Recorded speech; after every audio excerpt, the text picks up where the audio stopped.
yung momentum and tempo, especially for both Demon Kite and King Kong. Whoever wins the early game controls the entirety of mid to late game. Ako, tignan natin kung paano nga ba magpe-play out ang laban na to. Once again, it's Onyx versus Aurora. Punta na tayo sa ating casters. Huling naglaban itong dalawang koponan na March 29. Pero ngayong araw ay parang matutuldukan muna ulit kung sino nga ba talaga magwawagi. Again, for the draft natin na parang binalentuang na naman nila tayo sa mga ilalagay nila. But anong naramdaman nyo nung nakita natin Edward naman Fredrin ngayon? Alam mo, halo-halong emosyon eh. Hindi ko, para may butterfly ako sa Sigmura eh. Wow, butterfly in my stomach.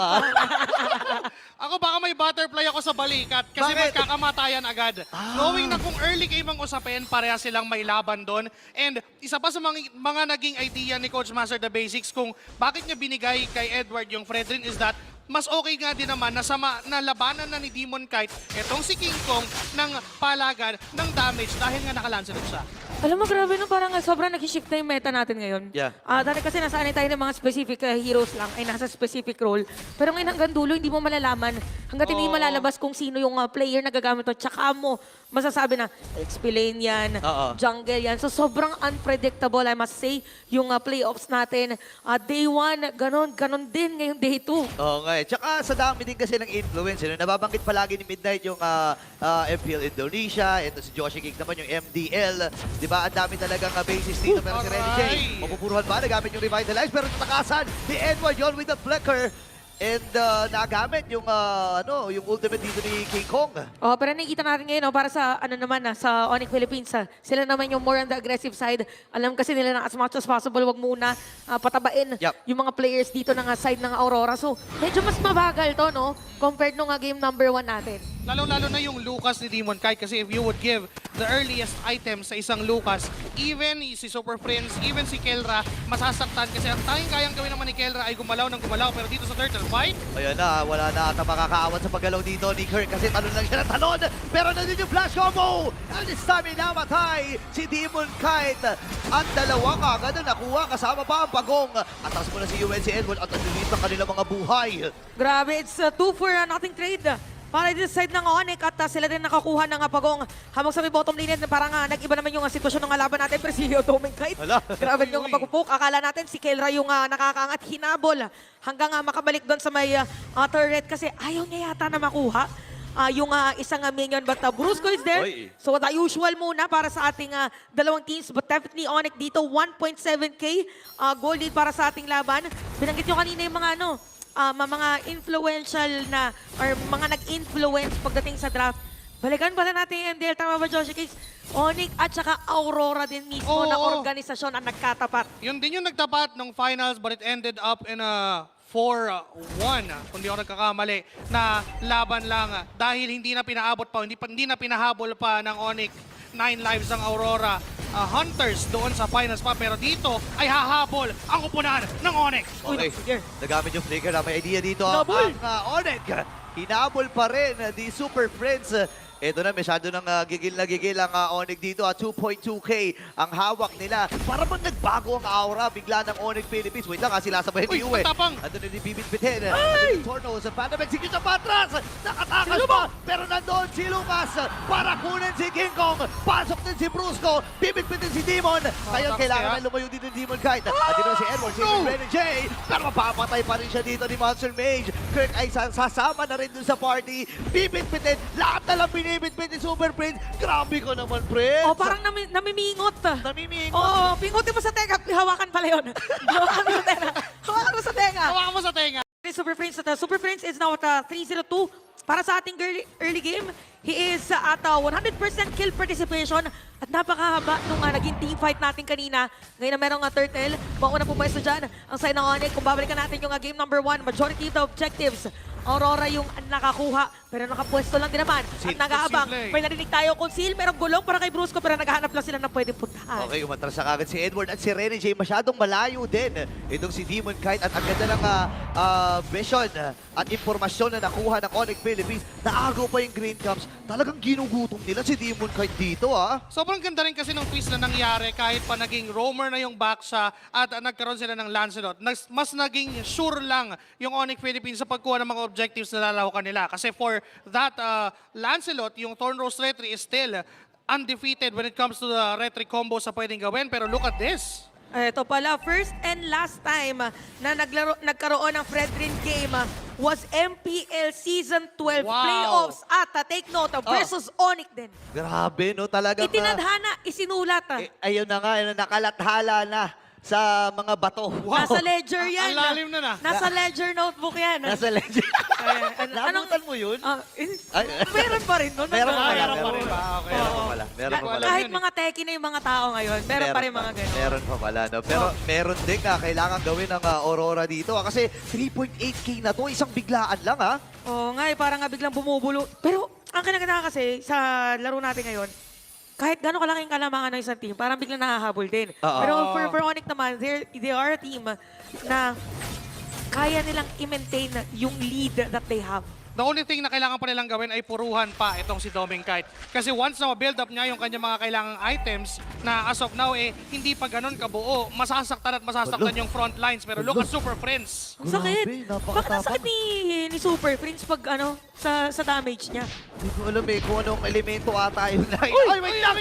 Grabe nang bibigay ka kanina ni Renny J. At pinagtulong-tulungan ang tatlong miyembro mula sa Aurora. Itong si King Kong. Grabe yung play na yun parang go shoot. Parang Oo. bigla na lumabas yung Oh, grabe. 3-1 go shoot. Dito, go shoot. Parang nag-Beyblade, bigla sa may top lane. But yung 5 nga score, 6 minutes for the game. At parang dito sa side ng Aurora naman, gumawa kasi ng play on other sides of the map. Onyx naman dito, pinapaliit nila ng pinapaliit din yung mapa ng Aurora. Isa pa sa dahilan kung bakit ganun kasakit si Yue kanina, ay si Super Friends rather, ay hindi naka-magic def etong si Doming Kite. Naka-warrior boot siya at this point. So yung buong damage output na binibigay ng isang magic hero na si Jushin ay salong-salong buong-buo ni Doming Kite even though na naka-elegant gem at glowing one pa lang siya. Oo, hirap din kasi mag-isip eh. Ang gagawin mo na lang dyan kasi masasalo mo yung Tornos. Ikaw, gugustuhin mo masaluin yung Tornos. Kaya feeling ko nag-convert din eh. Or pinalitan din ni Yue to ng Warren Boots. O yun, Aray Tornos. Ano lang, teaser lang. Ayan lang, oo. Mamaya magkakasagutan. Magkakaroon yan ng fine line mamaya kung paano ang gagawin ng dalawang junglers natin. But so far, Onyx Philippines, masesecure ulit nila dito yung turtle. So magandang na naman yun para sa kanila para lumaki pa lalo yung kanang kalamangan. Pero mid lane! Ayun na, sama-sama na ata. Nabalibag din. Papunta sa likuran. Pero sila dyan mamamatay. Kasama pa ni Edward. Ladies and gentlemen, basag na rin yung Tori dun sa may bandang gitna. Yue at Doming Kite. Anda talaga para dumpensa dito sa gitna. Demon Kite ay narito na rin. Naka-flow naman ang Aurora dun sa may bandang itaas. Pero grabe si Super Prince. Ngayon ako nakita lang ganito katapang na Zushin. Oh, grabe yung control, no? Tsaka kanina pa lang nung ginamit niya yung Crimson Beacon para ma-show lang talaga na mabuhat niya. Makasecure ng kill. Pero si Demon Kite yata nga, pwede na nga bully na tayo papakin! Ayun na nga, napaka. At hindi na nakatakas pa itong si Demon Kite. Kakaibang performance ang pinapamala sa Onyx. Napakasakit din talaga nung combined damage output ng Onyx Philippines. Sobrang balance, sobrang orthodox. Sa kung tutuusin, hindi mo alam kung saan ka mag-focus fire ng defense item na gagawin mo. Look at that, isang Thornrose lang mula dito kay King Kong, enough na para pauwiin ulit si Rene J. The reason is, nag-fleeting time agad si Rene J. Ben, gusto ko lang sabihin na parang barangay tanod ang Onyx Philippines dito eh. Bakit? Merong patrol, tapos merong nagpa-flashlight. Inaalak nila yung Lahat ng kanto, Lahat no? ng kanto. Curfew po. Tingnan mo natin. Curfew po. Baka may nakatambay pa sa labas. Sumisit-sit pa. Bawal. Bawal dyan. Or Jennifer. Tsaka may tagatali din sila pa nagkataon. Oo nga, ibang klase Oo nga. talaga. Diba? Naka-diretso sila. But anyway, ito naman. Kung ikaw ang Onyx na as much as possible, gusto mo matapos na ilaban. Kasi si Doming Kite ay hindi pa nabibigyan ng kahit isang death. And alam naman natin na scaling, di ba? And pwede pang humabol yan pagdating sa item. So okay, conceal para mapabilis. Pero paano pabibitin yan sa Rene J? Ayun na, pabibilisin ata nila. Napatumpahin dito si Renny J. Pina-flash na pa rin sila dito ni Super Prince. King Ito na, Kong! sabi curfew daw eh. Magsiuwian na kayo, sabi dito ng Onyx Philippines.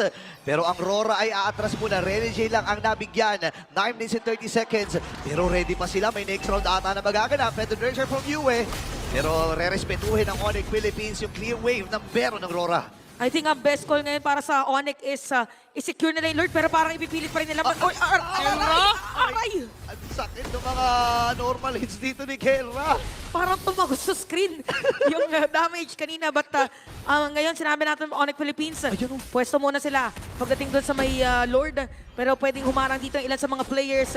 Aurora ngayon, biggest question, magkocontest mo sila doon sa malaking objective na kukuhanin ng Onyx. Best is not dahil ang hirap sumabay sa Onyx Philippines right now. Kumbaga ito yung bagong kulong tubig na hindi mo pwedeng hawakan pa. Hindi mo pwedeng ipanligo. Diba? Ganun katindi ang Onyx Philippines ngayon. And for Aurora, kailangan nilang palamigin muna ang mga bagay-bagay. Kailangan makakuha pa ng isang magandang pick-up si Renny J considering na iisa pa lang naman yung item niya which is yung fleeting time. Kaya pala, no, medyo bitin sa defensive item. Fleeting time first item para kay Renny J. And actually, magigets mo rin sa kanya, kung gusto mo ng sunod-sunod Oo. na bitaw ng Tsunami Slam, yun talaga ang pupuntahan mong ruta. Pero kasi ang problema, naka-snowball ng maaga. 9.8, 10,000 na kayo palaman. 10,000, tas 10 minutes para to 1K gold lead Oo, per minute.